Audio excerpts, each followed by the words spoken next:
Very interesting panel. Nando, I think it's the last but not least, digital transformation, a topic I think that is on the agenda of all of us in our business community. So the floor is yours, Nando.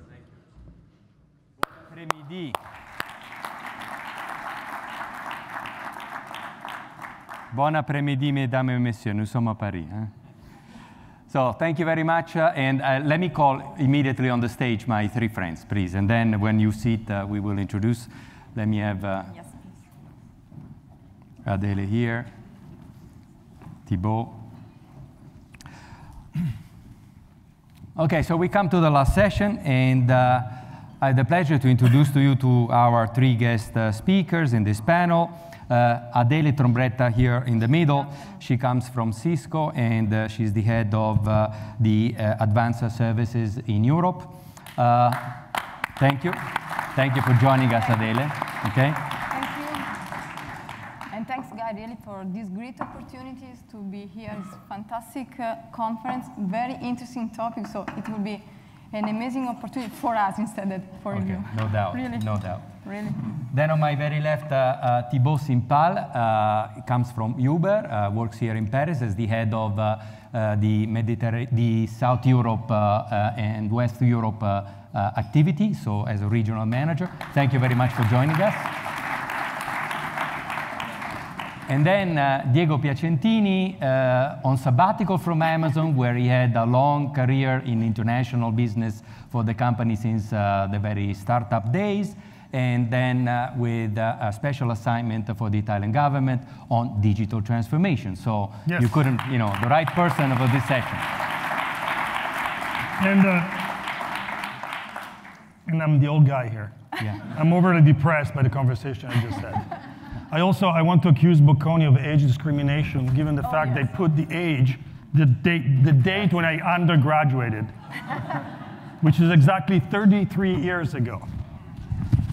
Okay, but I feel young. 32 for me.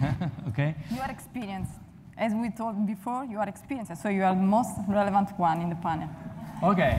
It happens, and it's not just a coincidence that our three speakers come from companies that are all headquartered in the West Coast of the United States. And we have heard that working in the tech industry is a kind of easy and not that challenging as working in other industries. What is your very quick thought about it, Adele? I will start saying that if you believe or if you like to work, to stay in your comfort zone, don't think to work for an IT company. Because believe me, really, we are continuously evolving. We are continuously looking for something new for the innovation, and for the innovation, not only for the IT company, but thinking to what can be really useful for the entire market, for all the sector, for whatever sector you are working on. We are thinking about you. We are trying to understand what you need now and how we can help you to understand what you need in the future, and anticipating that, creating the technology that can support you. So believe me, we never stop, and it is a bit exhausting. Diego. Oh, I just want to add that when they asked me what's your best accomplishment at Apple and Amazon, I said that neither Jeff Bezos or Steve Jobs fired me. Okay. So that was my best accomplishment. Yeah, I'd say it feels there's a sense of provocation today, which is cool. I like that. French and Italian cuisine, which is an interesting one. We could also talk about football, I guess. But I like the bank and tech sector. No, let's not touch the football. But tech and banking is interesting because we have quite a few people who have come from banking to our company. We have a lot of investment bankers, other banks, and so on. And if anyone has got doubts, I just encourage you to come and spend just 2 days with us trying to crack some problems. On transportation and tech, for example, they're extremely complicated. So it is super challenging and super interesting to work in tech, and definitely in ways that I think are very, very profound in today's world. Okay. Thank you very much. And this leads us to the topic of the session, which has been titled the digital transformation, which, of course, is one of the buzzwords of the moment, but we have interpreted also as one of the important trends that we have to keep a watch on it. Very, very quickly, because of course the floor is for our speakers, it deals with the topic of transforming the business from the business point of view, but also from internal processes of any kind of organization, of any industry, of any size. by adopting at a large scale applications, digital solutions, infrastructures that, of course, are fully based on digital. So just to make a very quick point on that. Is this important today? It is important because, as all of you know, when technologies reach critical mass, and this has happened over the past 20 years, they become a very serious chance of redesigning the way that organizations can run their places. And this has happened with the combination of the internet, of mobile services. Now we are talking of Internet of Things, of sensors, and digital technologies are much more affordable than 20 years back. Just to make a very quick quote, I just traveled back from one of our global executive MBA modules that we do in China, and we visited Maserati of China, and we were told of a story which is also in the press, so it's nothing special to be disclosed, that then when they launched in 2016 the SUV that is well in the press now, they made an alliance with Alibaba Group because it's very important also in this industry to be present on the major, e-commerce channels. And of course, this is China, and they did a little bit of calculation. They sold in the first 18 seconds online 100 vehicles. Okay, and this is impressive because all the machine that is behind this kind of organization of such an e-commerce complex product that can be, a vehicle is quite interesting. So we have prepared a debate on the what, on the why, on the how, what is this digital transformation? And I have a first question for our speakers. So going straight to the point. The real point at debate is when is the right moment to launch digital transformation initiatives in any kind of organizations, okay? Because this is not a trivial issue, because you can either do this too early or you can do as a follower. You can benefit by being the first. You can also benefit by being the follower, okay? And you have three different perspectives of this, also for the three different backgrounds. So we may want to start from Adele, maybe? Sure. First of all, let me clarify, and you can imagine, there is not the right answer to this question. It depends really by the company, by the moment, by the phase in the market, in the business life cycle that the company is living. Reality is that first, digital transformation is almost inevitable. There are some statistics published by the IDC that say only 9% of the companies are still thinking about digital transformation and are not started yet digital transformation. That means all the rest, in different phases, they are starting doing that. Now, being first or second, being first clearly gives us important business advantage, competitive advantage, in a context where really the market is changing so fast. And through the digital transformation, really, we can overturn really quickly the incumbent, and we can reshape completely the market. And Uber is an evident example, and then we will talk probably, we will deeper into this concrete example. But we need to be also conscious of which are the main and top barrier and difficulties that we need to face when we want to start the digital transformation. There are several, but I would like to mention three that from our experience in an IT company are the main one that our customers are facing. The first one is something that has been mentioned this morning as well in one of the panels, is the digital skills. You cannot imagine how important and huge is the shortage of digital skills. A third of the digital investment are spent to buy from third-party services firms the right digital skills. And we are talking about trillion. You know how much on year base the company at worldwide level spend on digital transformation? 13.1 trillion. 1/3 of that is spent to find the right skills on the market. That means really this is an area where we have to invest significantly to manage the digital transformation, because we cannot think to buy everything from outside. We need someone that is able to control and to manage the external resources. Otherwise, we will not control our destiny. We will not control the success of our digital transformation journey. The second one is the ability to create a complete end-to-end program management, program plan. Because, and I'm part of an IT company, but I can tell you the technology is not the fundamental piece of a digital transformation. It's much more relevant when we think about all the implications, what we really want to achieve, what is the outcome that we want to achieve with the digital transformation. What are the implications internally and externally for our customer in terms of how the customer experience will change, but also internally for our resources, for our processes, and for all the internal management system that we already have.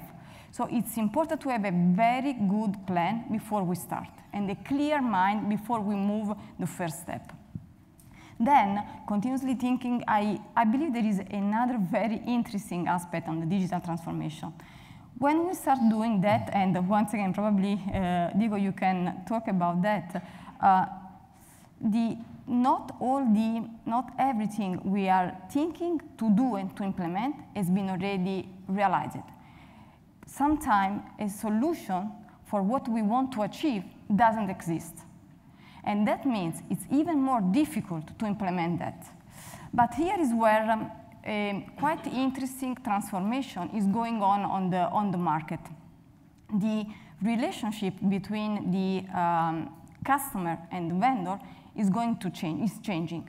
And I can tell you on what we are doing on Cisco, but we are not the only one. We are starting co-creating, co-developing the solution with our customers. We have launched something like, we are currently working on something like 2,600 projects with our customer for digital transformation to create a new solution.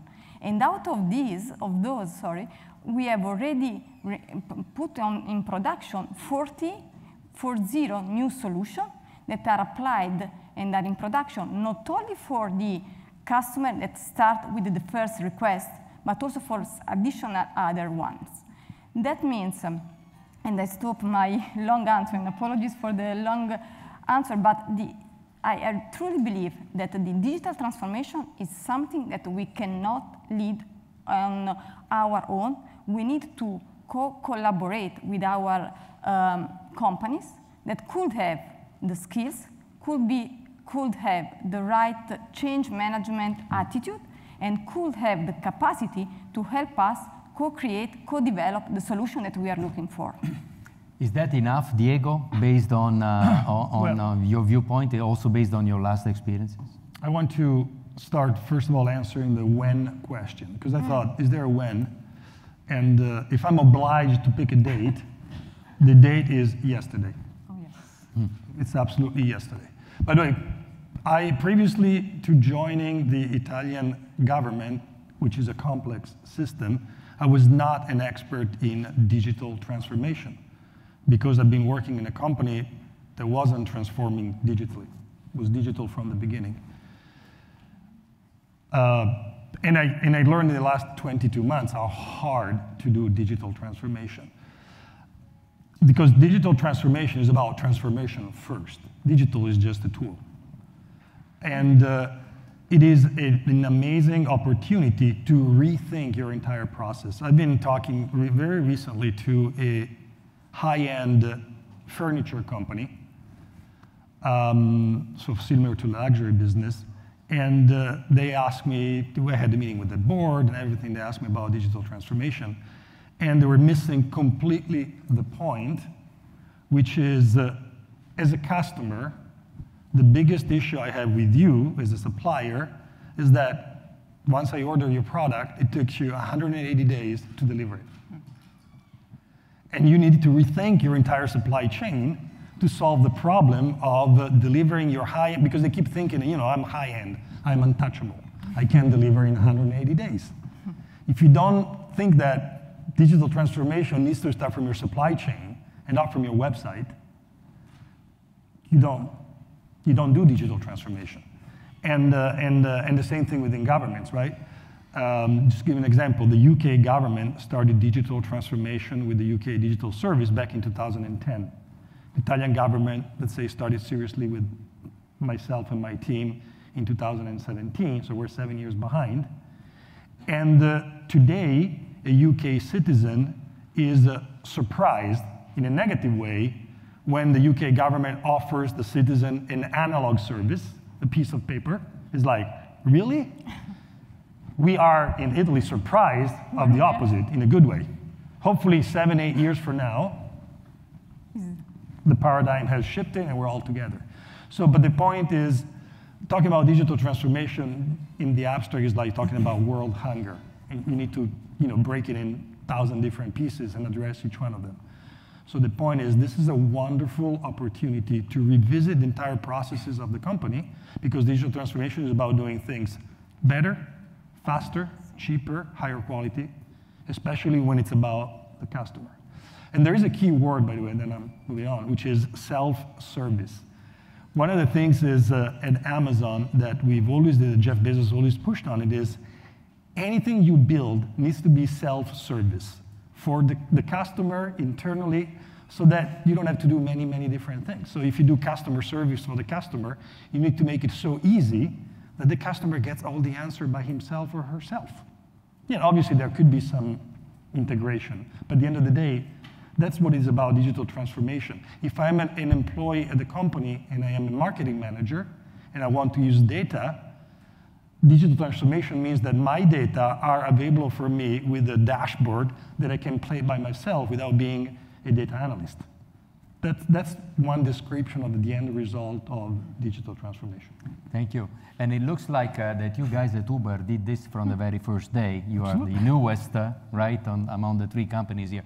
So, yeah. Thibaud, what can we teach to other organizations on this respect of the when, the appropriate moment of doing this? Yeah, I think I agree with everything that's been said, so I'll not be too long. I mean, these were perfect answers. I completely agree with them. I've seen them in both companies like ours who were born digital, but also I've worked in companies that were not born digital before, large and very small ones. So agree with everything. I'd say that it is yesterday. So if some of your companies, if some of the companies that you know exist haven't started, I mean, they should have started yesterday. So jump on it. And I think there's also the how often and with what frequency, which is similar to the when to start.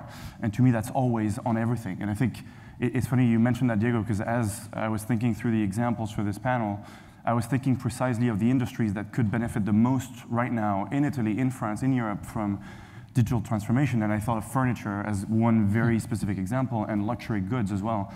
I remember meeting some of the people from Mulberry in the UK when I was doing my MBA, and they were saying, no, we're untouchable, we're this great luxury brand. And what struck me was like, yes, but to make some of your goods and to have a customer experience that your customers expect, digital is just not even an option. Like if I ask, it would almost be stupid if I ask people in this room to stand up and then sit down only if they have a smartphone, because obviously everyone will stand up. So if all of your customers are digital, it's not an option. So starting now and doing it always.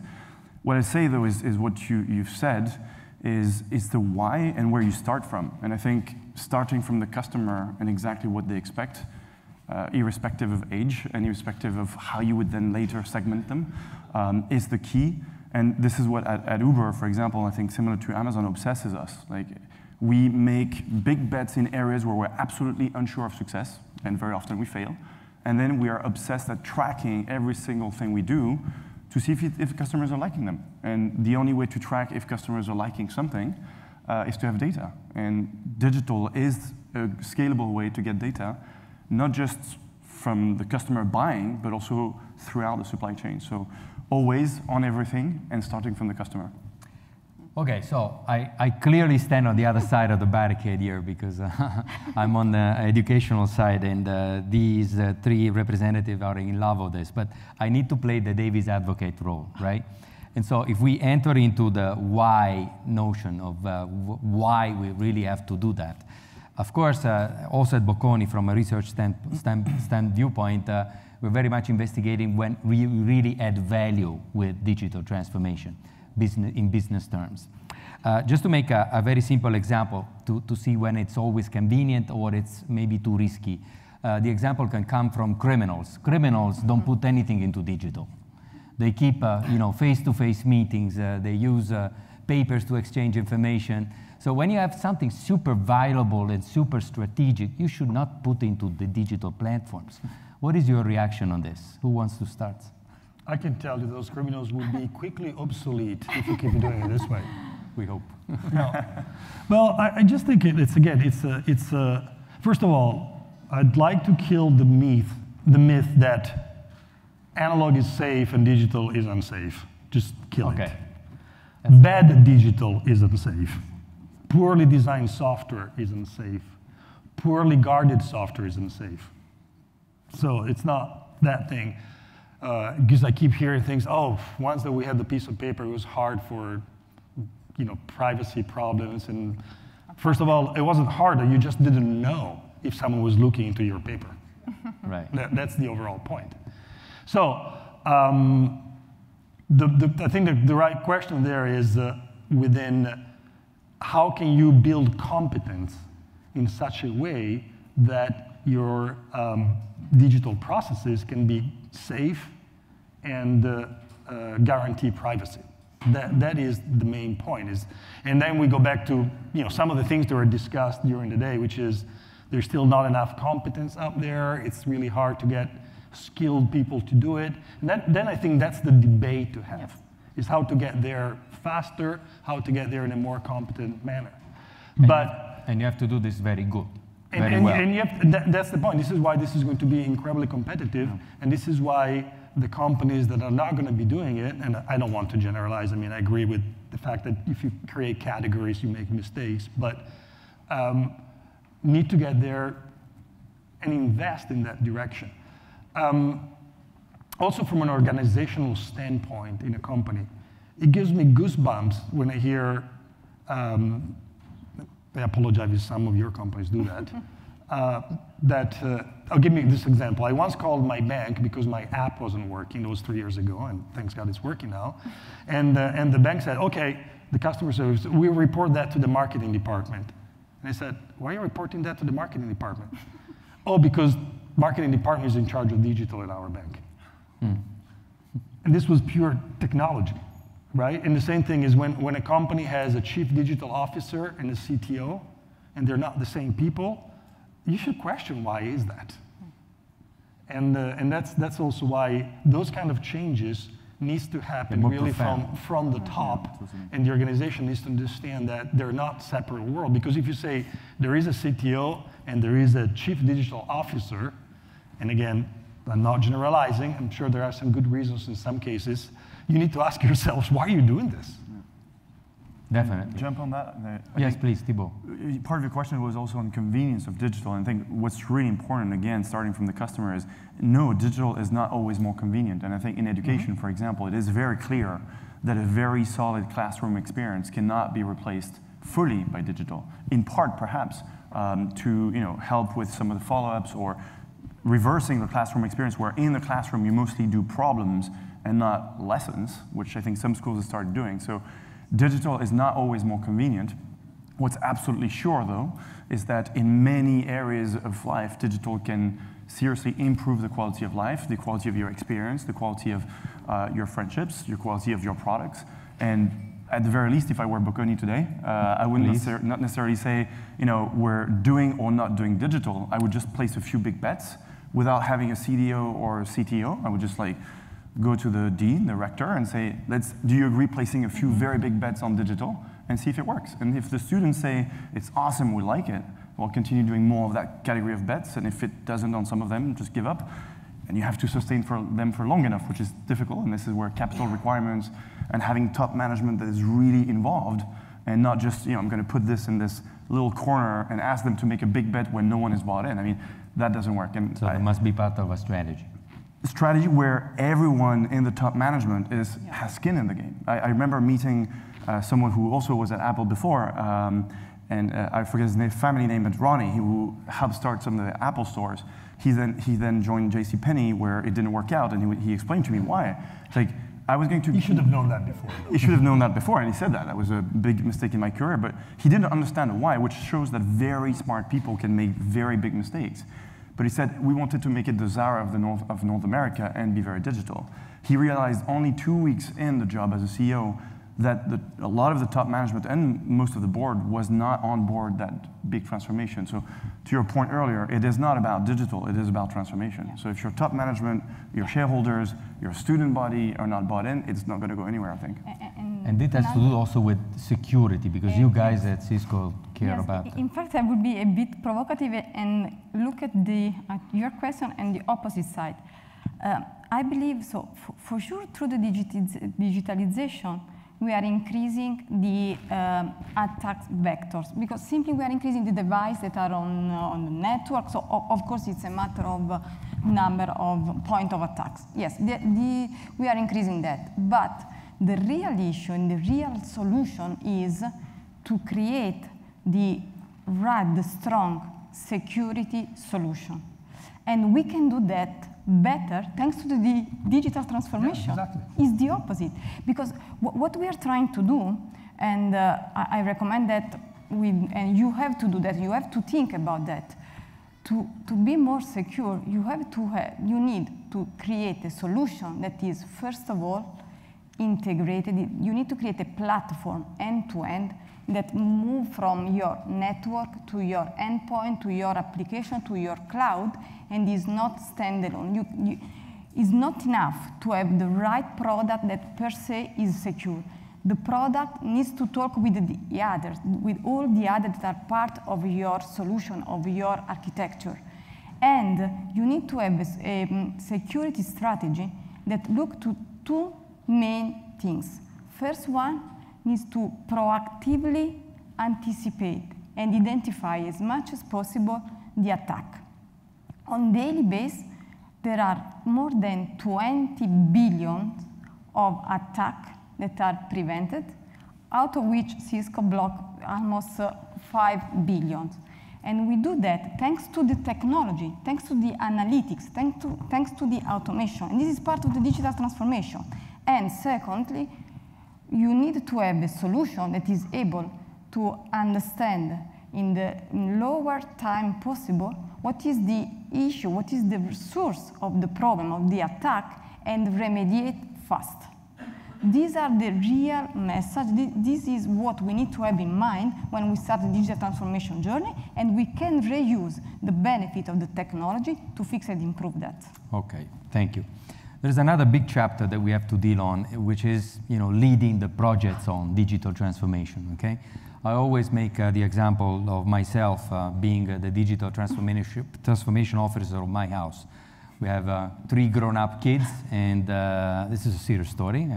What I've been doing over the past years, I've been scanning all the documents that we all share, like IDs, passports, credit cards, this kind of thing. And we have a private cloud at home that every one of us can access. But I still keep on receiving WhatsApp messages from my kids. Dad, where is my passport? Can I have a digital copy of that? So what was my mistake? I didn't engage the user enough. I'm the only one using that toy, which is basically not at the usage for the rest. If I may, I believe what is the nature of this? And the reason why you went wrong is because, and seriously, I think that this is one of the key points, and we already touched on that. Before we start the digital transformation journey, wherever we do that at home or in a big company, in a multinational, we need to very well clarify what is the outcome that we want to achieve, and we need to engage all the stakeholders into this outcome, in the definition of the outcomes. Because if you do that, and you assign a role to your daughter or your family, to each of your family participants, on this transformation, you will see much more adoption, and probably they will start using better your innovation. And coming to the company, I believe that the lead, in a way, is quite natural that the lead is in the CIO, but simply because, of course, the technology is a relevant part of the digital transformation. But the CIO cannot do that in isolation. Otherwise, we come back to your mistake. the CIO has to work, first of all, with the business part of the company to clarify the outcome, has to work with the DHR, because we need to have in mind that 90% of the case, the workforce, the digital transformation is going to change the job. It's going to evolve the way we work in our company. And we need to prepare our workforce because they can be the change agent. They can really accelerate the transformation, or they can totally derail the transformation. They can raise the barrier and they can stop that. The CIO has to work also with the communication, the marketing, because we need to promote and explain what we are doing in order to increase the adoption. And if we do that, the probability to succeed increases significantly. I'm curious to hear, thank you very much, Adele. By the way, I have an answer for why you're making a mistake there. Yeah, but also tell me about what do you do to engage in government organization both your people. sons or your children and my children application have our credit card numbers in it. So we have a much higher vested interest in trying to protect that. But the point is, it's a thing that is called daily habit. Humans are very lazy beings. And this is sociologically, statistically proved. It happens every time. Cisco, Apple, they put out patches every single moment. How much time people here don't push, update my system? The times you don't do that, your device is way more vulnerable. Don't do it now because there's not enough Wi-Fi bandwidth to take them all together. So it's serious. It's about daily habit. It's also why digital transformation takes so much time, also from a demand perspective. Going back to my government job, one of the issues with the Italian citizens is also when the services do exist and they are digital, the perception is that they don't exist digitally because they're so used of many, many years of doing it differently that it takes a long time before the human being realizes that there is a different process and the nature of resisting the change, which is very implicit in your attitude, in your actions, happens. So it's about changing daily habits.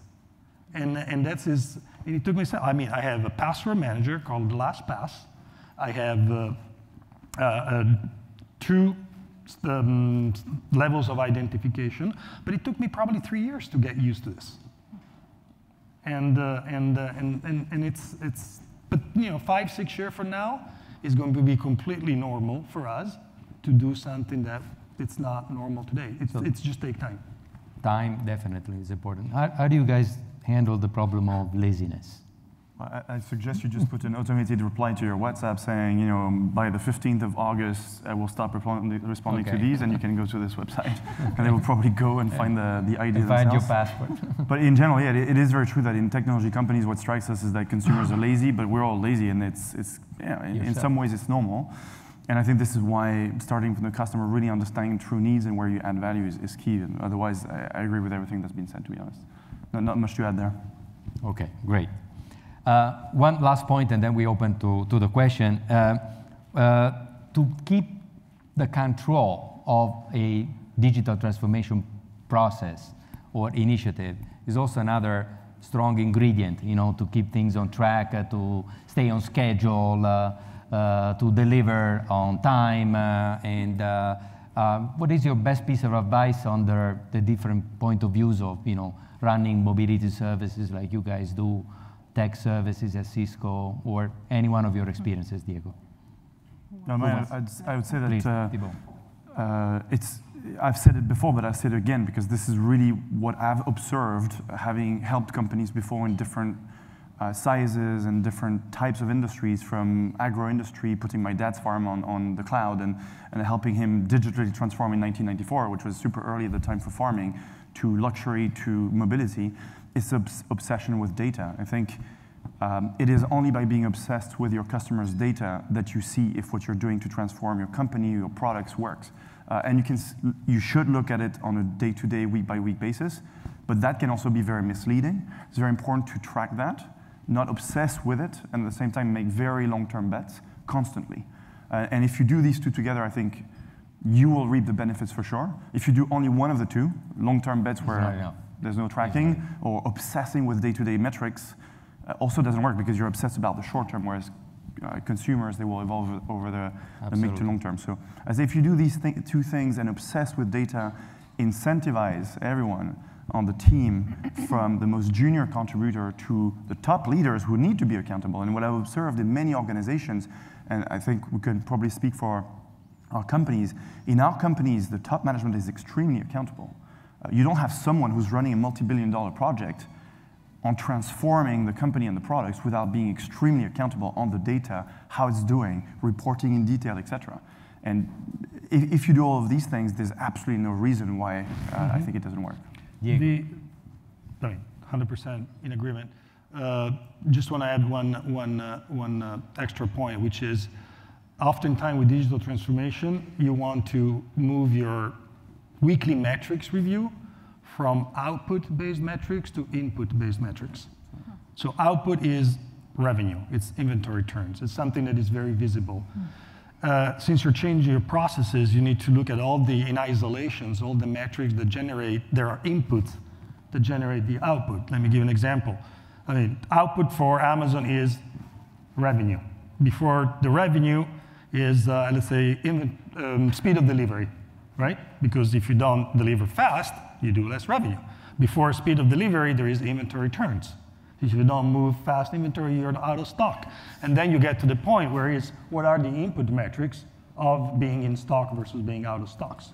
So at this point, when you do transformation of this kind, the output metrics become something that you need to have attention only as a secondary effect of all the input metrics that are before. You have something similar at Cisco? Yes. Yes, we have that, and we are measuring, of course, the outcome, but also the input, as Diego is saying. But if I may add another bit to your point, what we should look at to put under control or to increase the control of of the digital transformation. I believe that what is really relevant is to start with a clear roadmap definition of what we want to achieve in the short, medium, and long term. It's important to have a clear project and change management in place. And if we don't have internally, please, it's key to have the right skill, because the project and change management can make the difference in a digital transformation journey. Because as we were saying before, there are so many stakeholders impacted by the digital transformation that we cannot think to do that without a central orchestration. And it's fundamental also that we use what we call lean approach. So we also look at the result, not at the big bang, but we look at the quick win, the quick result, and in case we see that we are not achieving what we were expecting in terms of outcome, we need to put in place the remediation and adapt our plan to be sure that this will represent at the end the result that we were expecting. If we do that, I really believe that this will be much more smoothly. Okay, then last but not least, to put some pepper and salt on then the debate, I have asked our speakers. No football. No football, no, we get into animals. No, okay. We don't talk about football in especially now, exactly now. With no, we are entering, the championship. Exactly, we cannot talk about. Okay, so if you would synthesize what a digital transformation process is, or a digital transformation initiative is, and you have to think of an animal, okay, any animal of any species on Earth, okay, so a true animal, okay, how would you synthesize this? I think you guys prepared for this. Right? I invented a new animal. Okay. A new what? That's great. Fair enough. The thoughtful gazelle. Okay, and tell us why. Because it's about agility and but at the same time, it's about agility and it's about speed, because speed matters in business. Speed. But at the same time, you need to be thoughtful. So I couldn't find a thoughtful, fast animal, so I thought the thoughtful gazelle. Super clear. I was thinking too, because we have been asked about the animals. So I was thinking about that, and during one of my nights, I don't know, maybe last week, I said, hey, come on, I find it. And I believe that the right one is race horse.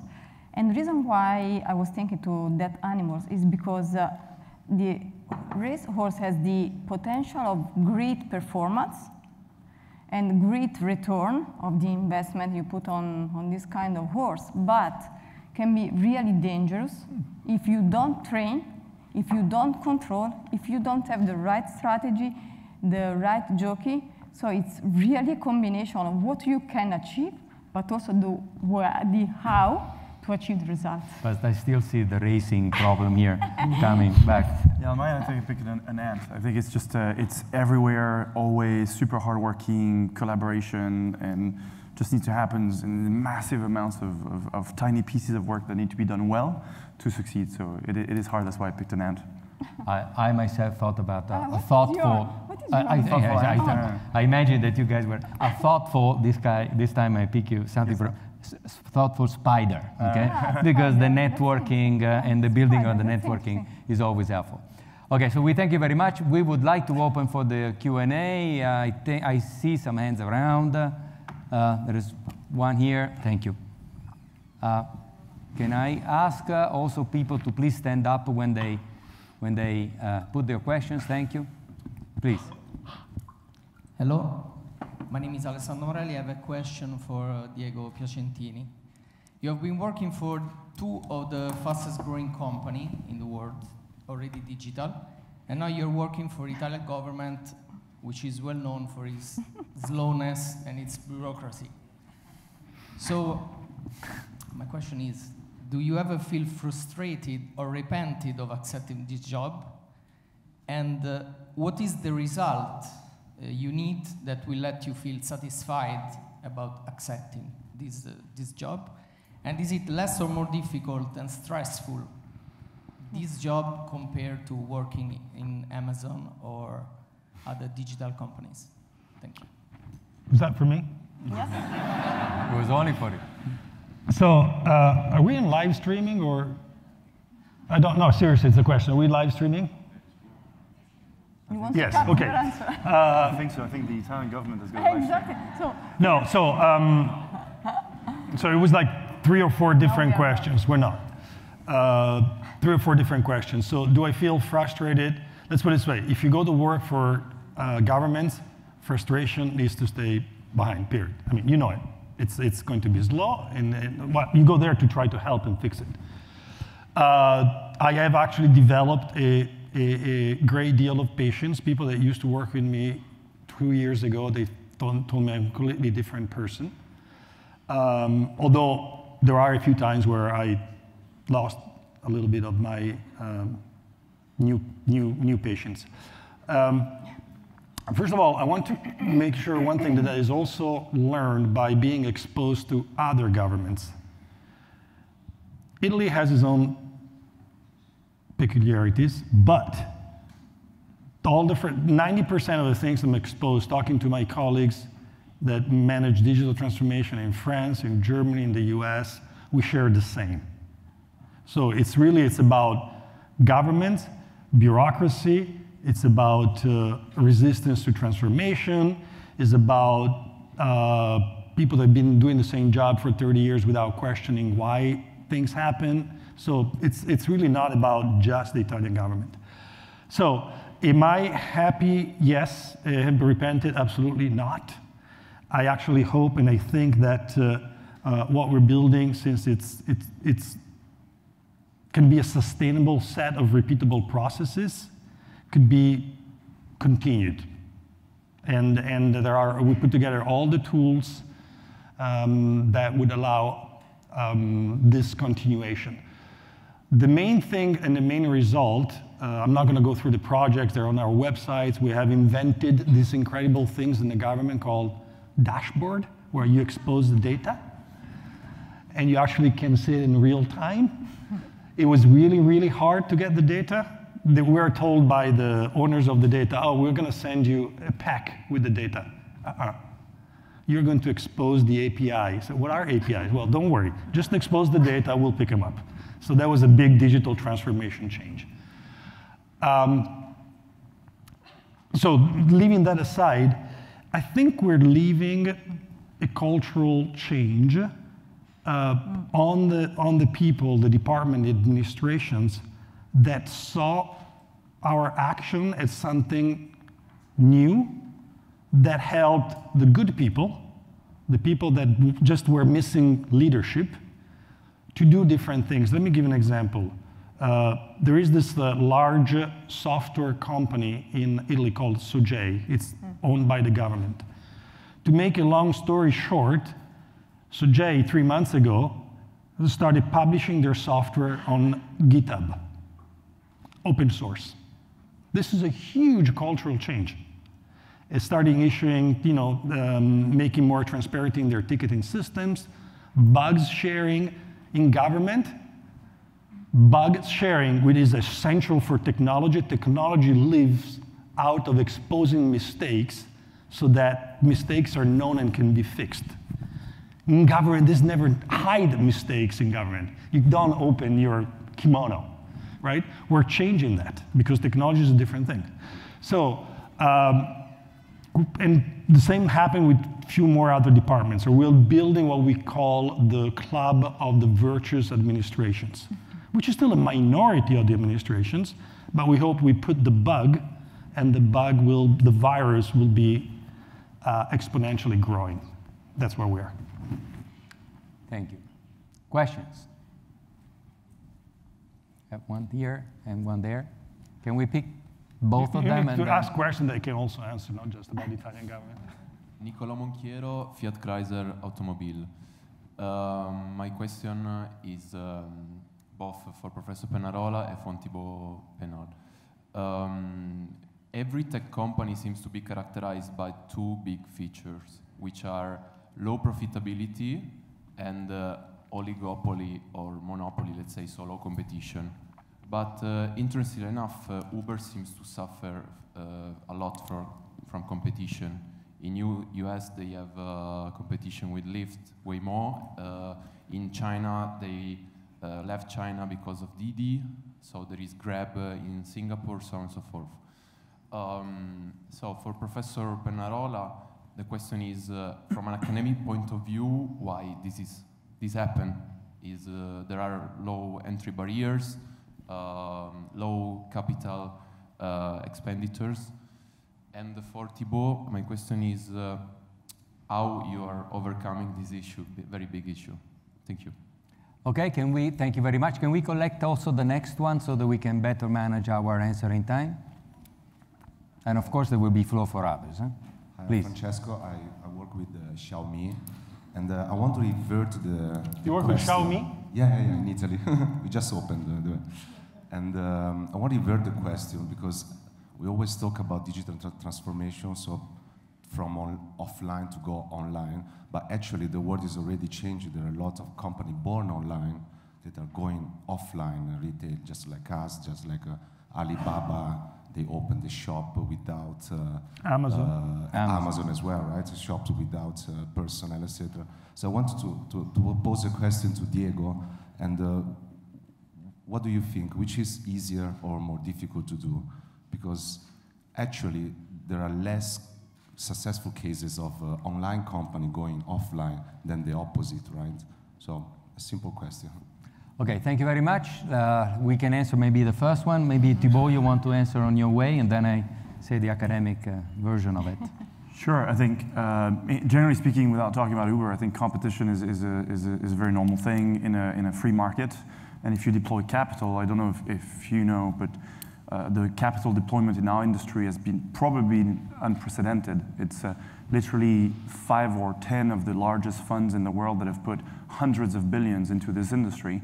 And the smartphone plus mobility issues in cities has been identified by a lot of people at the same time as a need by customers. So obviously this led to a huge amount of company creation, and quite a few of them have been successful. On our end, we've launched is probably more countries, cities, with more operations and number of trips in the world than any other company's growth in the past. We went from 0 cities in 2010 to 600 cities today, and from 0 trips to hundreds of millions of customers, etc., in a very short time span. So what we realized 2 years ago is that that was probably too fast, and we pulled out of a few specific geographies where we didn't have a competitive advantage. Didi in China, for example, they probably had better, more local technology. Sorry, mapping. nobody has competitive advantage in China outside of the Chinese. In China, it was pretty obvious, but also for a reason. They just had better maps, better product, and it was more integrated into Chinese social media, which we didn't really crack. In Russia, we did the same. We had Yandex, who's really the Google of Russia. They had competitive advantage over us on a few things, including maps again and search. And how they acquired customers, we just couldn't compete, so we pulled out through a deal with them. We created a new co together where we have a 40% stake. So in selected geographies, we knew we couldn't develop an advantage, so we just exited in the right way. In others, everywhere where we're left now, we have a competitive advantage. And yes, in the US, we've suffered some difficulties, but they were mostly based on our inability to listen to some of our customers, the driver side. We've made mistakes on the driver side in the US, which we've corrected now, and it's going much, much, much better in terms of retention, loyalty of the drivers. And our leadership in the US last year, we've gone through very visible public leadership issues, which affected our reputation in the US. And simply customers were like, I don't want to use a company where I don't agree with their values and their leadership. And these were mistakes, I think. Yeah, it's fundamental for companies today in the digital world where people know of everything that's happening in a company, that leadership is true to the values of the company and they need to be positive in society. So in the US, we've seen a setback in competition, but we're now back on track. We've regained most of the market share that we lost. In Europe, we've suffered absolutely no loss, and in France, we have 7 competitors. In Italy, Spain, Germany, everywhere we have between 5 and 10 competitors and massive amounts of capital that is being deployed, but we're not seeing any market share or category position loss in our markets because we think we have a better product. And I thought about that being in the company a few times in retail, for example, where I remember when I started using Amazon in France, which was one of the first countries where Amazon deployed outside the US. At the time, there were many, many, many online providers of retail products like Fnac, Darty, many, many of them. It's just that over time, Amazon just became the best one. And I think this is what companies need to do. They need to deploy their capital in things over a long period of time where they know they have a sustainable competitive advantage, and which is super difficult, needless to say. Yeah. Thibaud, you definitely answer also for the academic part, I would say, because... I didn't go to Bocconi, but you taught me just before the panel. So. You're always welcome. But just to add one little thing, I think that deep competences make a difference here, okay? And so definitely digital thing can be imitable and can be copied. You can try to enter industries where others have been doing something similar. But then when you have to scratch the surface and see what is deep inside in terms of competencies, that makes the difference. And that brings also to the point Diego said before, good quality stuff, good quality delivered software rather than, apparently lower quality thing. And then at the end is the competition that we see. Then was a second interesting question. Yes, absolutely, so on the offline, online. The thing, by the way, your question was online versus offline, not digital. Yeah. Because it's about shopping habits. Online will not replace offline. It's going to be a different proportion, but it's not going to replace. How do you move from one way of doing things to another way of doing things? So if you're a pure online player, how do you get into offline? There's simply 2 ways. You either buy something or you build something. If you buy or build something that is me too, you're not going to add any value. I mean, the retail, the offline, the brick and mortar market is incredibly well served and it's incredibly efficient today. So if you want not to add a me too activity, which means you're going to be just one of the many, many, many, many, and you add no value, you're obviously at best you're going to be mediocre. So that is the point. And in fact, why is Amazon taking so much time to get into the offline? And because it took a long time to build something that is completely different. And that's with the Amazon Go store, which is a completely different concept, who might absolutely not work. It probably not work in the number 1 and number 2, number 3 version, maybe in the number 4 or number 5 version, because it's a non-Me Too approach. I mean, trying to get into an incredibly well-served market with a similar offer to the other is just crazy. That's the point. Unless you do it through acquisition, at that point you acquire something really good and you've done your job. But if I may just add Sure. one comment on the offline. Reality is that now the offline, we are starting working with a lot of companies that want to move from the on to the off. But behind the offline, there is a huge expectation in terms of customer experience. So the company want to significantly improve the offline customer experience, asking for the real digital transformation. They want to anticipate the customer needs. The customer is going in a shop, okay, what this customer is looking for? Can we anticipate and find something that is exactly answering to his needs? So all this kind of information. The online is pushing the offline to be better. Exactly, so it's quite an interesting evolution that will, for us in the digital transformation, for each of us in the digital transformation, will be an amazing journey to how to reflect and how to improve the offline, in a way simulating, but doing even better than the online. So it will be quite interesting period. The clock is counting, but we still have the room for a couple of questions. I see one here, then one down there, and let's see if we can welcome. Yes, please. No? Try now. No? We can find. No? Yes. Now we can hear you. Okay, Cristina Patrice is my name. I'm a former GEMBA student, and 2 key points that I heard from all of you that caught my attention and made me think here a little bit. Speed is one, and change management. Oh, yes. Change management very often, at least in my experience, takes time. How to combine the two in a successful implementation for digital transformation in a company, especially maybe large companies where you have really to mobilize thousands of people on a global scale. So how would you give some indications how to do this successfully? Thank you. Can we have a very quick round on this? Okay, this is very interesting. Yeah. Who wants to answer? Very quick. Yeah, very quickly, you have to apply since the beginning a very structured methodology involving and listening all the people engaged. As you are saying, there are thousands of people engaged or several leaders, and you need to start engaging them, assigning a specific role and tracking the progress since the beginning in a very structured way. This is the only way to have speed and control. Thank you. Was question down there, please. From Chapter Dubai. Question for Diego.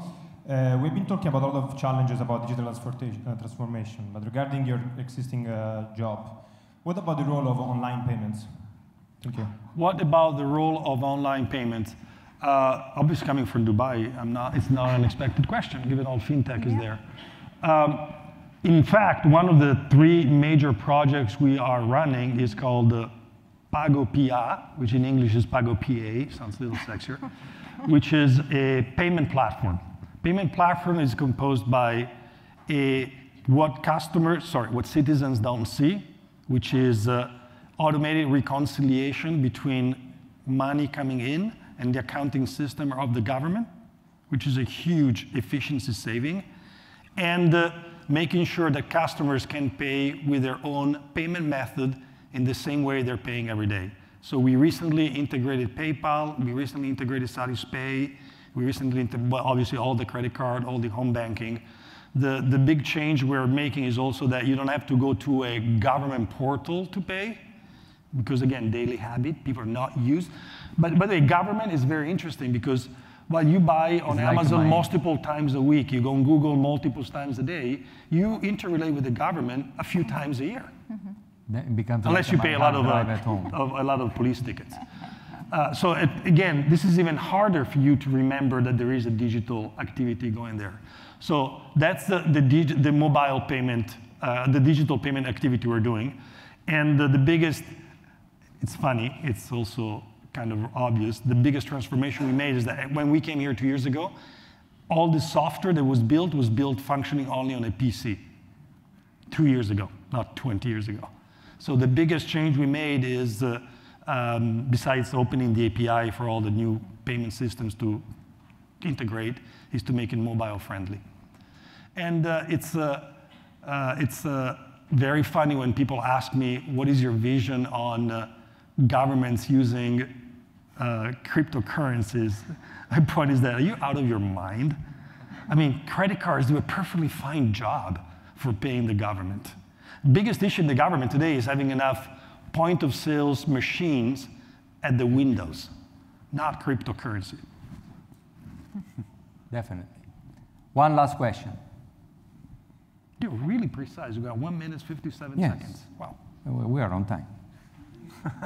Yes, thank you. Please stand. Thanks. Good evening. Alberto Caimi, I'm the chapter leader in Barcelona. Digital transformation for corporations, for governments, for users. In Europe, are we going towards the same direction? For example, wouldn't it be a good starting point to have a digital identification which is common to all the countries in Europe? It's yours. I have a good answer on this one, which is the ADAS rules make the digital identities that we're building for all governments interoperable. Actually, as of 3 months ago, German digital identity and Italian digital identity are perfectly compatible. That's the easy part, also because it says, so what does that mean? The German can use an Italian government service with the same, they do it with the electronic identity card, and an Italian can go with SPID, which is Italian digital identity, into German service. That's not the biggest issue. The biggest issue is to have services that actually work. That's the biggest issue. But there is a European digital agenda which has specific rules that goes from interoperability, catalog of APIs, how the digital identities speak to each other, and all countries are supposed to implement. So the biggest issue is going to be execution and implementation of the rules. But the good thing is that in this case, the European Union was helpful. Okay, so we are at the end, and I think this was interesting enough and definitely thoughtful for all of us. We want to thank you very much, Adele, Thibaud, and Diego, for staying with us this afternoon. Thank you.